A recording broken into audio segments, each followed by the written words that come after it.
4th and goal. Mond with time. Now looking to extend it. Spins free. Gotta get rid of it. To the end zone. Wow, what touchdown. What a catch by Christian Kirk. How did he pull that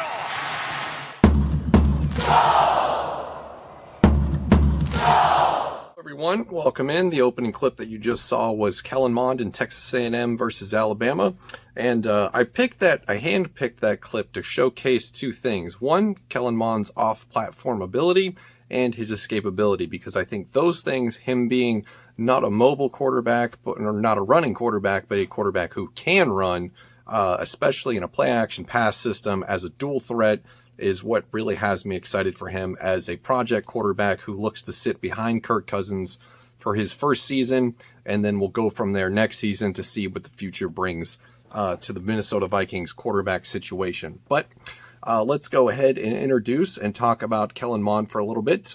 He was the third-round draft pick, the first of many third-round draft picks for the Minnesota Vikings. It was pick 66, which is essentially the second pick of the third round, which was acquired in the trade down with the New York Jets in the first round, which the Jets traded up for Elijah Vera Tucker. The Vikings traded back down to 23 overall, and in that exchange, they ended up getting two third-round picks from the New York Jets that they ended up turning into both Kellen Mond and Wyatt Davis, who we will also be talking about in this rookie review series. This is episode 2, so if you're not subscribed, stick around. We're going to do all 11, and it should be an interesting introduction to all of the new faces for the Vikings this year. So let's go ahead and talk about Kellen Mond, who he is and where he's from. Senior, 6'2", 211 pounds. Those are official pro day numbers. He was the number 3 dual threat quarterback in his recruiting class coming out of high school, only behind Tua Tagovailoa and Tate Martell, who I believe last I checked was a converted wide receiver at Miami. He transferred to Miami after not being able to catch on at Ohio State, converted to wide receiver, and that is the last I've heard of him. Kellen Mond originally committed to Baylor, but then he decommitted once some scandals started to surface at the school. He ultimately chose Texas A&M over Auburn and Ohio State. Jimbo Fisher offense had a couple of good wide receivers, Courtney Davis, Christian Kirk. I guess good and Courtney Davis are debatable, but I thought he was a pretty good college wide receiver. 3-year starter at Texas A&M, played a total of 33 games. His completion percentage went up every season. In 2018, it started at 57. By the end of this season, he had it up to 63.3. Throws for almost 3,000 yards every season. The first season in 2018 was fantastic. 3,100 yards, 24 touchdowns, 9 interceptions, adds 474 on the ground with another 7 touchdowns rushing. 2019, a little bit of a drop-off. Things come down to reality. I'm not exactly sure what to attribute that to because I haven't watched every single game from Texas A&M. 2,800 passing yards, 20 touchdowns, 9 interceptions, 500 rushing yards, 8 interceptions. Excuse me, not 8 interceptions, 8 rushing touchdowns. So things pretty much stayed the same. Completion percentage went up. It's just the yardage total didn't match, and he was short about 4 throwing touchdowns. So it's not exactly a complete fall back down to earth, but there was no rise. You expect players to ascend in their second year and keep ascending, and I think had he done that, we're likely talking about Kellen Mond as an early second round, maybe even a late first round draft pick. But in 2020, the shortened season with the SEC only playing 10 games, numbers don't quite compare except for the one number that did climb all 3 years, which was completion percentage. Finishes with 2,200 passing yards, 19 touchdowns, 3 interceptions, adds almost 300 on the ground, and another 4 scores with his legs. Prior to the draft, he was PFF's number 8 quarterback, 102 overall.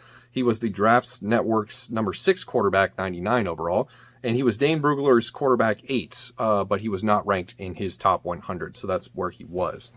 Kellen Mond, as I said, was a 4-year starter, 47 games, 44 starts. I only mentioned the previous 3 because those are the only ones that I pull stats for. So a total of 47 games, 44 starts. He is the school's all-time leader in passing yards, completions, attempts, and touchdowns. So he's got some of the record books there at Texas A&M. Scouting reports describe him as a naturally toolsy quarterback with a strong arm that will need time to develop. I think we can all agree with those. They list him as a dual threat, but not super explosive, which is sort of why I went with the moniker of a quarterback who can run and not a running quarterback, if that makes sense. Scouting reports also indicate that he doesn't feel pressure well, might be hesitant at times with his anticipation. I think that is definitely something that can be coached at the next level. And it remains to be seen how good of a coaching staff we have in place to develop a rookie quarterback. I think that's one of the things that we've been asking ourselves for the better part of the past 6 months is, do we have the coaching staff on hand that can accurately and correctly develop a rookie quarterback into something that is not just a spot starter? So I guess we're going to get those questions answered over the next few years. So my thoughts on everything, having introduced Kellen Mond, which I think a lot of you already were familiar with him. It's been a few days since the draft is concluded.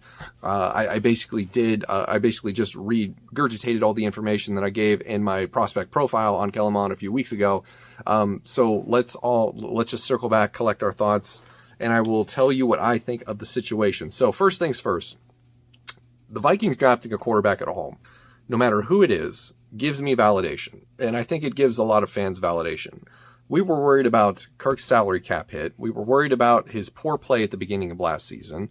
And we were also worried about the future because behind Kirk Cousins on the quarterback depth chart, we don't have anything.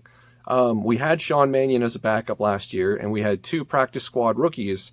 Well, 1 practice squad rookie and 1 practice squad veteran, and Jake Browning. Nate Stanley was a 7th round pick last year. Sean Mannion, who is a backup that has never seen the field in a Vikings uniform. At least I don't think he has. I think, actually, I may be wrong about that. I think there was one instance where he did see the field. Anyway, we're not here to talk about him. We're just here to use him as an example of how the Vikings quarterback situation has been volatile for a number of years now. I was one of the first ones, and I didn't have a presence on YouTube at the time, but back in 2018, when he signed that $84 million guaranteed contract, I was one of the first ones, at least in my opinion, to look around the room and not go for it, but at least know where the panic button was, because I was worried about that contract. Because when you hear the words $84 million guaranteed, you start to go, wait a second, hold on. This is Kirk Cousins. This isn't Peyton Manning. This isn't Aaron Rodgers. This is Kirk Cousins. Yeah, good player, great football player, good quarterback. $84 million guaranteed. Is that just a reaction to the market, or is that what we think he's worth? So at the time, I was a little concerned about that contract or that salary cap hit. And then next year, the panic button got closer, right? You start going to that part of the room where the panic button is, because next year, that $45 million cap hit is insane. It's just absolutely ludicrous. And then when, we go through a few years of Kirk Cousins as a starting quarterback of the Minnesota Vikings, we have 1 playoff win to show for so far in 3 years. The original contract was 3 years. He gets an extension for another 2. He's the quarterback of the Vikings, at least for the next 2 years, maybe 1 if something happens.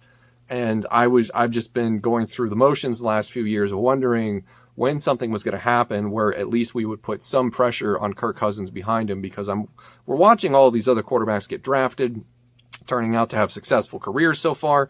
Josh Allen is one that comes to mind. There was the same year we signed Kirk Cousins, we drafted Mike Hughes. You could see how that's worked out. He won't be getting his 5th-year option picked up. We ended up passing on Lamar Jackson in the same draft because we signed Kirk Cousins, and we didn't know at the time. Hindsight is 2020. But at the same time, having a backup quarterback situation of Sean Mannion, Nate Stanley, and Jake Browning is just not something that gets me excited. But I like this move by the Vikings because it's a quarterback. Quarterbacks are fun. It gives us something to talk about. And I can already see Vikings Nation starting to splinter down the middle with the Kirk Cousins stands and the people who are more optimistic that Kellen Mond is in the building. So I think it's great for those reasons. The current trajectory, in my opinion, is not sustainable.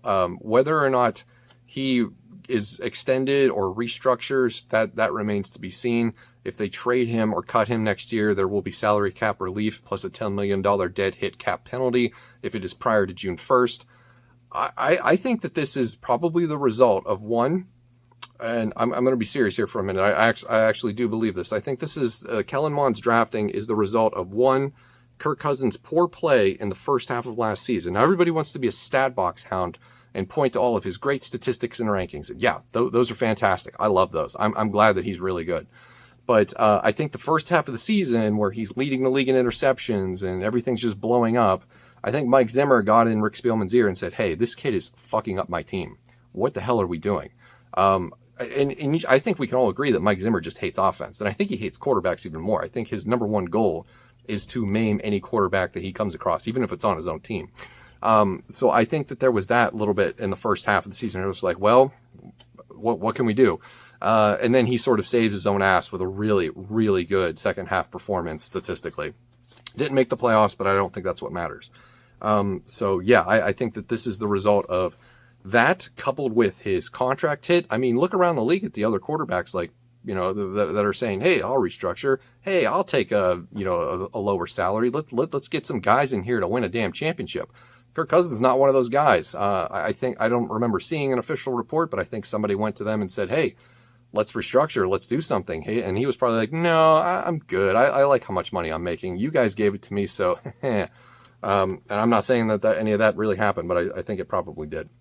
So, also other thoughts, the whole argument about the round 3 quarterbacks don't pan out, debate that's being had on social media the past few days. Yeah, so that is true. The evidence points largely in favor of those who say that quarterbacks from round 3 don't pan out.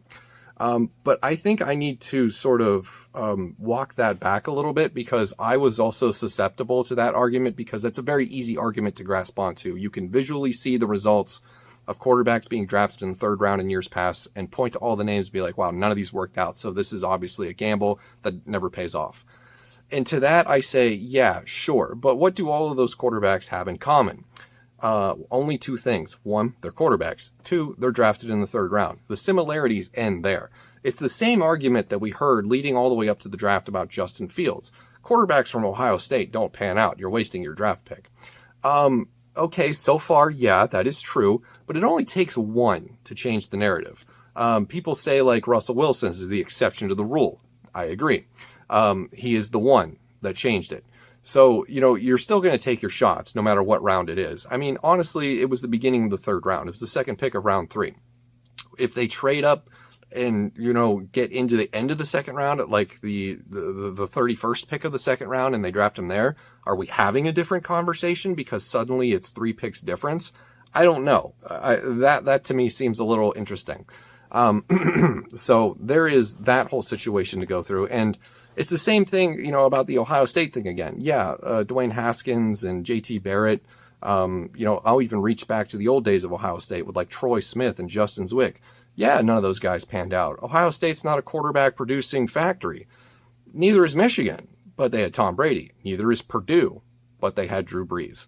It only takes 1 from each school for it to be a difference. So you take a swing at the bat, maybe you hit a home run, maybe you strike out. So we don't know what Kellen Mond is, but you might as well take your chance. And I'm really glad nobody's been like, hey, you can't draft quarterbacks from Texas A&M because Johnny Manziel was terrible. He was a bust. So hopefully they don't figure that one out and add that to the discourse. Overall, the future is still unknown with Kellen Mond and the quarterback situation for the Minnesota Vikings. He is not a threat to Kirk Cousins this year unless Kirk Cousins completely implodes, which I don't see that happening. He's too talented for that to take place. So, and I hope that it doesn't happen because I don't want to see that. He's not a threat to Kirk Cousins this year. We don't know what's going to happen next year. I've seen a lot of people already making predictions and pointing to the future where Kirk Cousins' salary cap hit is too much and he won't either restructure or take an extension. And so that makes them part ways, and that forces Kellen Mond to be the starter next year. We don't know. We don't know any of that because, listen, Kirk Cousins could go on a run and the team can go on a run. They could get to the Super Bowl. They could win the whole damn thing, and suddenly Kellen Mond is irrelevant because Kirk Cousins will definitely be extended and he will definitely stay in Minnesota. He will be a made man if he wins a Super Bowl for this town. That's scenario number 1. The opposite end of the spectrum is that this team is horrible and we are drafting in the top 3. And then you have to consider Spencer Rattler, Sam Howell, and maybe even Slovis from USC. Next year's quarterback class is going to be pretty loaded, depending on how this college football season goes out. So that scenario would render Kellen Mond irrelevant. So there's really not a lot other than maybe another 500, what's the record going to be like this year? Like 9-8, a 9-8 season. I think you could probably see them start to move on, and that idea of Kellen Mond being a starter in year 2 come to fruition. So those are my thoughts. That is an introduction to our new rookie quarterback, Kellen Mond, who figures to be the backup to Kirk Cousins this year. And whether you think the Vikings will do well or not this season, potentially take over for him next season. So that remains to be seen. That is going to be the end of this video. Let me know what you think in the comments below about the draft pick, Kellen Mond himself, and the Vikings quarterback situation going forward. Thank you for watching. I will see you in the next one.